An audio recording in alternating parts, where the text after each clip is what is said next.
আমার নাম মায়রা আক্তার রাজি। আমি একটি গল্প বলবো। গল্পটার নাম শেয়াল আর ও শকুন। একদিন ছিল শেয়াল আর শকুন খুব বন্ধু ছিল। খুব দুজন মিলে পানি খেত। একদিন শেয়াল কিছু ভাবছিল যে কি করে শকুনকে হাঁপিয়ে দিবে দৌড়ে।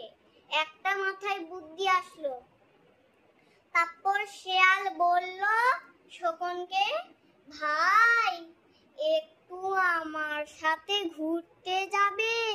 একটা জায়গায় নিয়ে যাব। শকুন বলল, ঠিক আছে চলো। তারপর একটু পরেই এত জোরে দৌড়াতে লাগছিল যে তো শকুনের পালক সব ঝরে গেছিল। তারপর কি হাঁপিয়ে গেছিল শেয়াল আর শকুন, তখন নেমে গেছিল। শকুনের পালক একটা না দেখে শেয়াল খুব হাসলো। শেয়াল হাসতে হাসতে বলল, হে হে হা, আমি বুঝতে পারিনি যে এরকম লাগবে নামানোর সময় দেখতে। তারপর যে এখন হাঁপিয়ে গেছি, এখন বিশ্রাম নিতে দাও। তারপর শকুন মনে মনে ভাবছিল যে শেয়ালকে শেষ করবে। ভাবলো, একটা বুদ্ধি আসলো শকুনের মাথায়। তারপর শেয়ালকে বলল, তুই আমাকে ঘুরিয়ে নিয়ে দেখিয়েছ তো খুব আমার ভালো লেগেছে। আমি তোমাকে একটা উপরে নিয়ে যাব, অনেক দূরে, কেমন লাগবে দেখতে। শেয়াল বলল, আমি তো জানি না কেমন লাগবে, একবার চলো, তারপর দেখবে যে কেমন লাগবে দেখতে। তারপরে এই কথাটা বললে শেয়াল বলল, আচ্ছা ঠিক আছে চলো।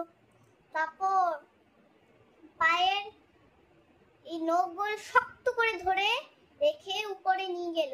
তারপর বলল, এখন কেমন লাগছে? তারপর শেয়াল বলল, মস্ত বড় জঙ্গল। তারপর আরেকটু উপরে নিয়ে গেল। তারপর শকুন বলল, এবার কেমন লাগছে? এবার শহর দেখা যাচ্ছে। তারপর আরেকটু উপরে নিয়ে গেল। তারপর বলল যে পৃথিবীটা তো তরমুজের মতন লাগছে। তারপর শকুন ভাবলো এবার ছেড়ে দিবে। এবার তোকে ছেড়ে দিয়ে ভালো করে তরমুজটা খা। তারপর ছেড়ে দেওয়ার সময় পড়ে গেল উপর থেকে নিচে। শেয়াল বলল, আমি ভাবতেই পারিনি যে শকুন আমার সাথে এরকম ব্যবহার করবে। হয়ে গেল, শেষ।